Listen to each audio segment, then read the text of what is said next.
from WCIA 3 Plus. With your host, Stu Ellis. This is From the Farm. Hello again, everyone. And this is the second of a two-part series of programs looking at trade and the farm economy. Now, in an earlier program, and in this one, we feature speakers from the September 30th event at the Chicago Federal Reserve, which looked at Midwest agriculture.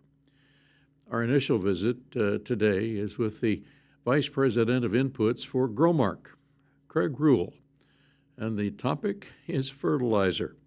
Both he and nearly every farmer certainly have that as top of mind currently. Farmers are probably befuddled more than anything else about fertilizer. I'm not sure there are any real good answers, but if you have any, why, I think they would like to know what you foresee anyway.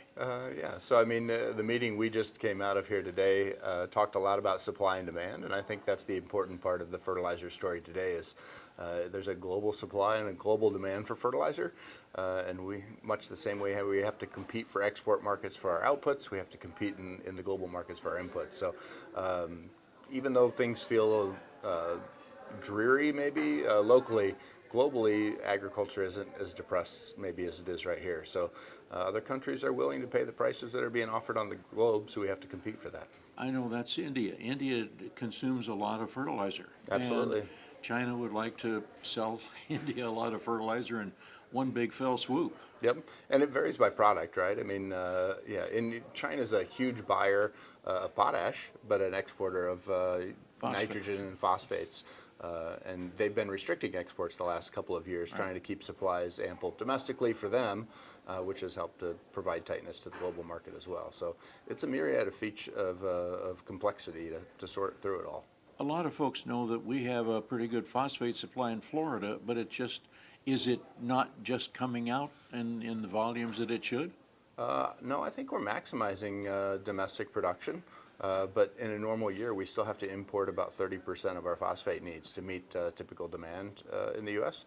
So that puts us into that global market, and we've got to pay the global prices, add on the complexity of tariffs. There's a lot to navigate there, and a lot of uncertainty on what that fee structure looks like day to day right now. So there's a lot of folks probably are talking to their fertilizer dealers figuring out whether they should apply it this fall, whether they should wait till next spring, how much they're going to supply, if some are going to cut it back. Mm-hmm. There's probably a lot of communication that really needs to happen right now. Absolutely. I think the biggest challenge for local suppliers is going to be understanding people's true intention. Just like you said, are they going to wait till spring and do it later, or are they going to skip it altogether? And all that kind of is required information to build the right supply plan for local supply needs. So, do you see any flexing in prices between fall and spring at all?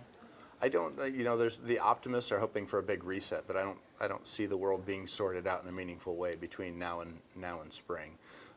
As we sit today, it's basically October 1st, and we'll be in the fields for the next 60 days, and then we'll immediately have to start buying all the supplies for spring. And I don't believe we're going to be sorted in the next 90 days. So. Okay. Now there's potash coming out of Canada doesn't really have a tariff on it because of USMCA. Correct. But there's Morocco has tariffs on its phosphates. Trinidad and Tobago have tariffs on their ammonia products. If those come off in any way, will that benefit the affordability of those products? Yeah, if you reduce tariffs, affordability should be improved theoretically. So. Okay. But you're probably not wanting to forecast whether that's going to happen. I am not going to forecast what is going to happen on those policy fronts for sure. Okay. But what have I not asked about that you would like farmers to know? I would just reinforce the communication piece that you mentioned, Stu. Is like it's important for farmers to work with their local supply partners to make sure that they know what their real intentions are, so they can get what they need there in time. So. Hey, we've only just begun. We'll be right back with a look at agricultural trade from a wider perspective.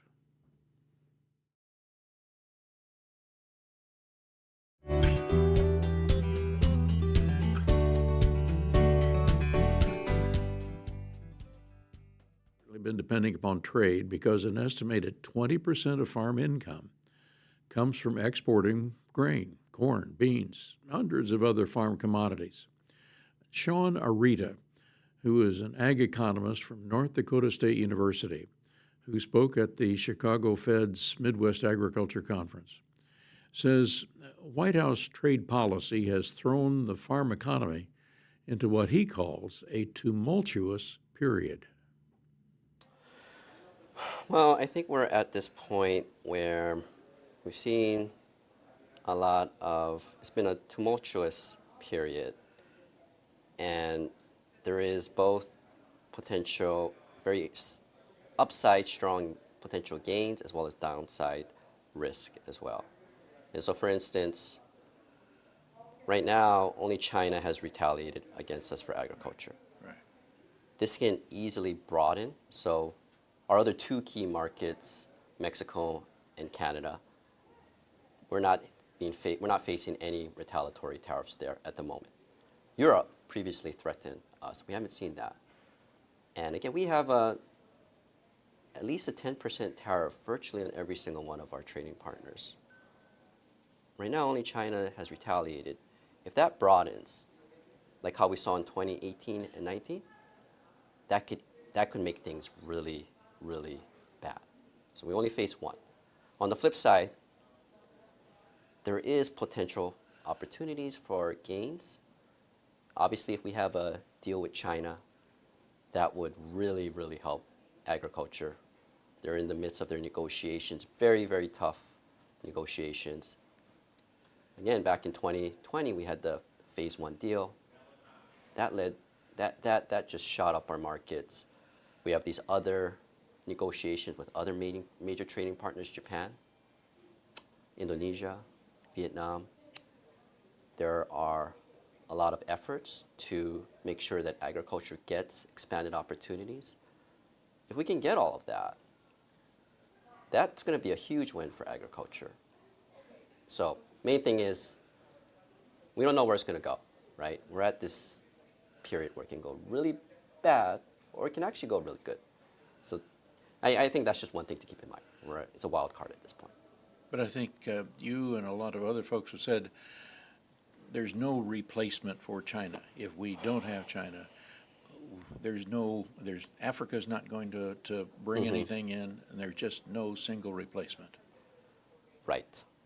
I mean, China is among our top 3 trading partners. Previous years, we've seen them import 20, 30, upwards of almost $40 billion. There is nobody that can replace that overnight, unless if we have that trade deal. There's just not a short-run option. I mean, we obviously still have to continue looking at developing those markets. That's what this administration is doing. But I don't think anybody can think of something that could replace that market right now, as we are having, potentially these negotiations. If things go bad, then yes, there's nobody that can replace China. India's not going to replace China. Africa's not going to replace China at this moment. And as we talk to China, China's still buying from Brazil. They just bought a $20 billion worth of U.S. credit products from Argentina. Yeah, that's right. It seems like China is just kind of just disregarding the U.S. Right. So yeah, they have bought 35 or 40 shipments from Argentina. That does get them more of a runway without U.S. soybeans. Right. Some say till November. There's questions of whether they can basically shun our supply the rest of the year. That's debatable. But again, we shouldn't be surprised. I mean, China is making moves. Other countries are making moves too, right? I mean, as as there's these tensions, you can't blame our partners for trying to look at other sourcing opportunities. I mean, it is part of just how the global dynamics work between these trade negotiations. Whenever we push somebody away, they'll look at other markets. That's a given. That's a given. Same thing like us. We are looking at alternative markets, right, with other partners outside of China, with Asia, with throughout the world. And so, you know, this is just these type of interplay between partners and competitors. It's always been the case. Just right now, so much of it is happening at the same time. And you also had painted a pretty good picture of really how farmers themselves are hurt by this. Right. Because of cost of production have gone up because of tariffs on fertilizer. Prices on grain has gone down because of diminished markets. Diminished markets, yeah. The farmer right now is bleeding pretty bad. Right, yeah. Particularly on the crop side. The livestock side is doing well, right? Cattle prices are high. Crop side, you know, again, estimates out there, upwards of $200 a loss per an acre for corn, more than $100 for soybeans. Very, very steep losses. This is, you know, brings us back to the previous decade where we did have this very weak point. Low commodity prices. Then the big issue is that, of course, we have these high production costs. And that is the main challenge facing our crop sector, right? We have these shortfalls, some estimates of $45 billion for the new crop, for the crop sector. Farmers are in trouble, that's clear. Everybody knows that, yeah. Do you see Congress or anybody running to help out at this point? I mean, there's certainly been a lot of discussions on that. There does seem to be a big push. We hear it, everybody hears it in terms of, you know, in terms of what Congress is saying. They're both, you know, on the House and the Senate side, there is a movement in that direction. Farmers are doing, you know, they are suffering, and it's due to a multitude of factors. Trade is just one of them. High production costs, low commodity prices. There will be a challenge, though, if there is another ad hoc support program.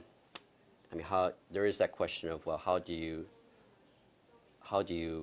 allocate these payments, the size of it, how do you distribute it evenly? It raises a whole host of challenges. There's obviously budget constraints too. So we're going to have to see. I mean, it seems to be more of a question of when rather than if, but nothing is guaranteed at this point as well.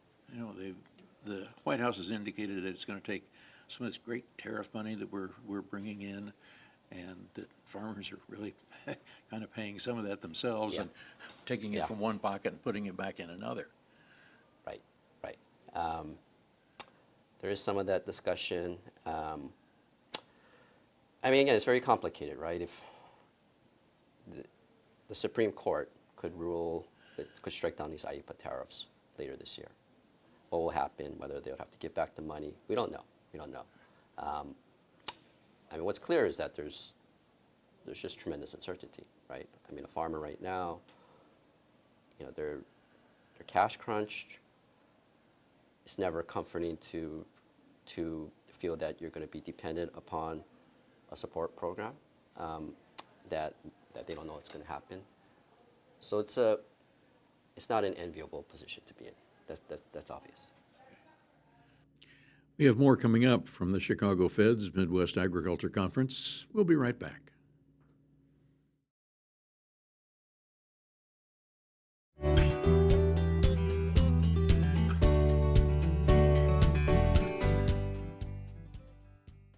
Part of our program specifically looks at corn with the help of Krista Swanson. She's the chief economist for the National Corn Growers Association. And she says that corn exports are at a record, but corn growers are losing money. The whole session today was on trade uncertainty. And there's everything that farmers are thinking about right now. There is a trade issue that's connected to it. Yeah, the trade issues are kind of all encompassing throughout all the different facets from, the input side. We have import tariffs on some of those products, whether that's some of our crop protection products, some of the fertilizers that we import, and, things like aluminum and steel and some of those things that go into parts for our machinery or the machinery that we produce. And so, thinking about that side of things. And then also we have the uncertainty of what that means and implications for exporting the crops that we're producing or the agricultural products that we're producing. How do we solve this, and when are we going to solve this? Well, if I knew that, yeah, I mean, I think that it's going to take more than one thing. There's not a single solution.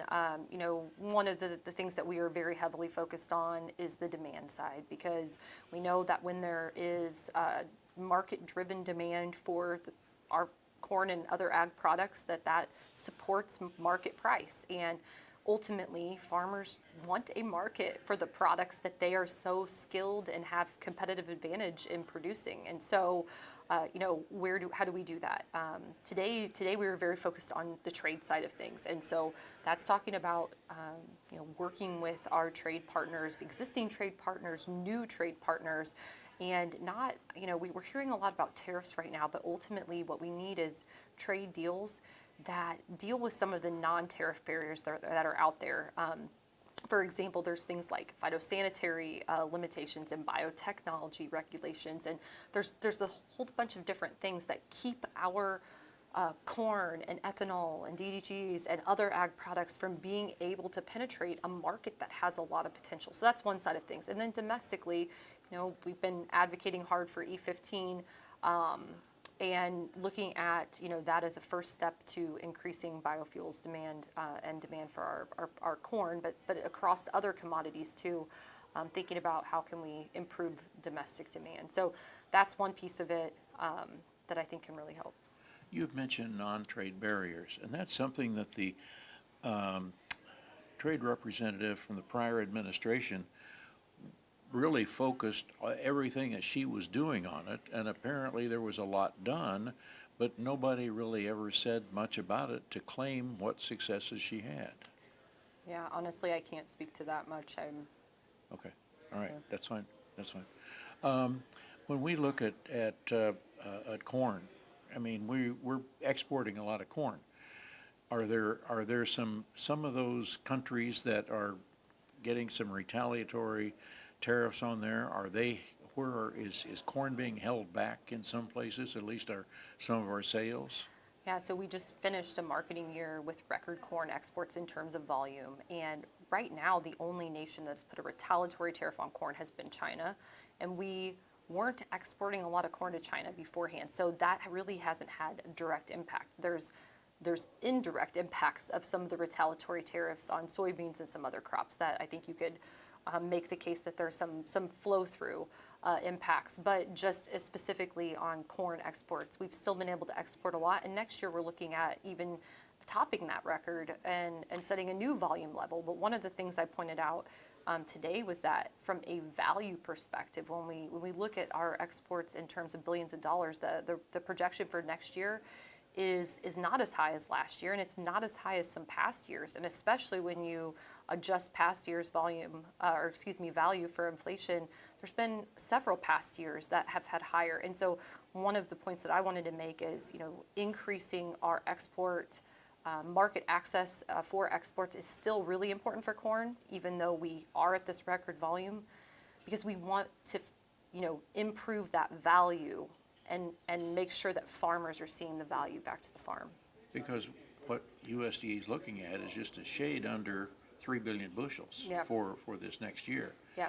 But with corn at under $4, that doesn't. Well, and that's part of, the low corn price is part of why we're competitive in the global market. That's part of what is fueling all those exports. So from that perspective, again, that volume of exports is really positive, but how do we achieve that volume, but at a higher value as well?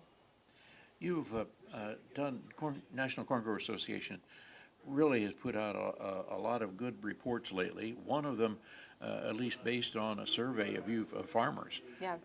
they think that we're in kind of sad shape as far as the farm economy right now. Yeah, so one of the problems with evaluating some of the statistics that are out there, the data that we can get from USDA, data on farm bankruptcies, there's a bunch of different data that we can get, but it's sort of a lagging indicator. Like, it's looking backwards.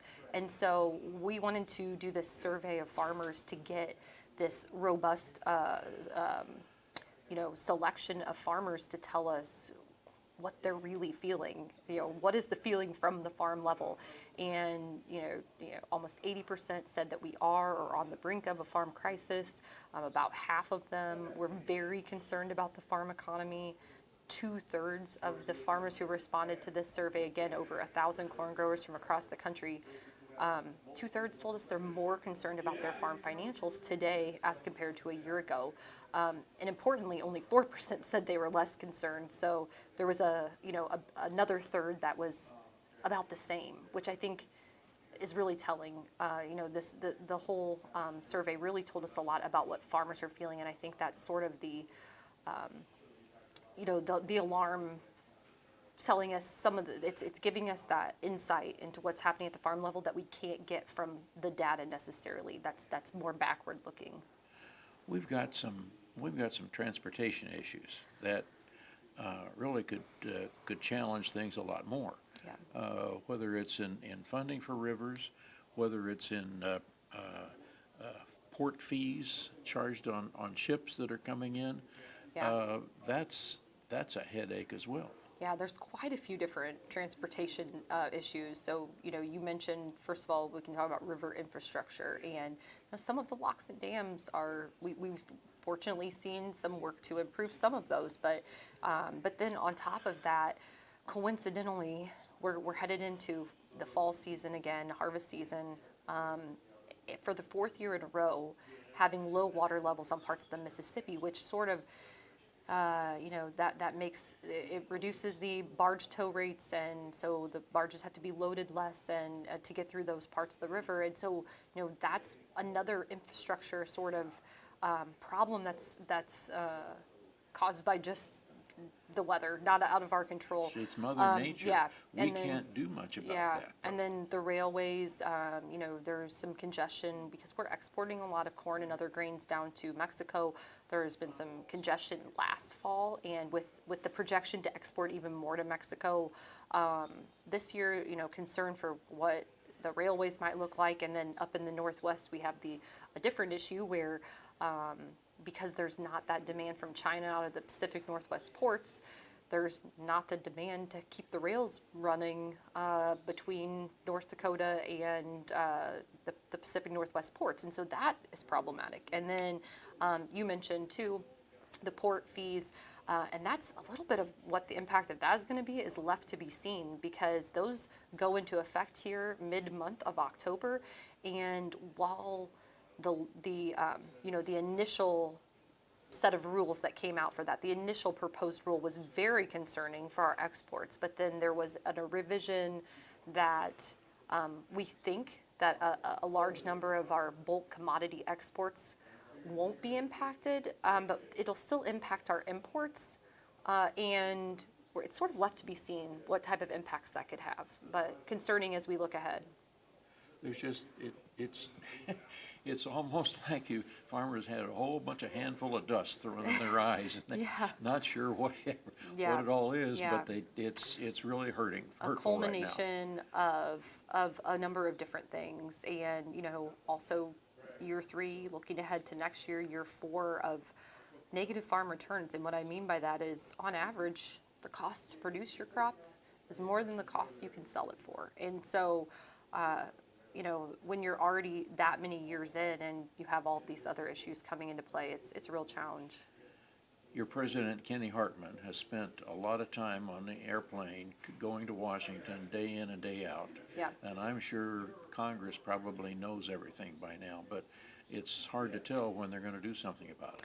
Yeah, well, and certainly as a grassroots organization, getting Kenny and our officer team out there is really important, getting members out there. We just had a group of people from all a number of different states out in DC 2 weeks ago, and yeah, just trying to continue to share this message. That concludes our program for today. If you didn't see the initial program, I would suggest that you look for that. Joanna Calusi, a Brazilian economist, talks about how Brazil can, whether it can supply all of China's needs. David Oppedahl, the chief economist for the Chicago Fed, the ag economist, looks at the broader picture of agriculture. And John Newton, the head of economist for all of the farm credit system, gives a broad picture as well. But we certainly suggest that you look at that. And we thank you for stopping by today. We hope you visit us again sometime soon. I'm Stu Ellis.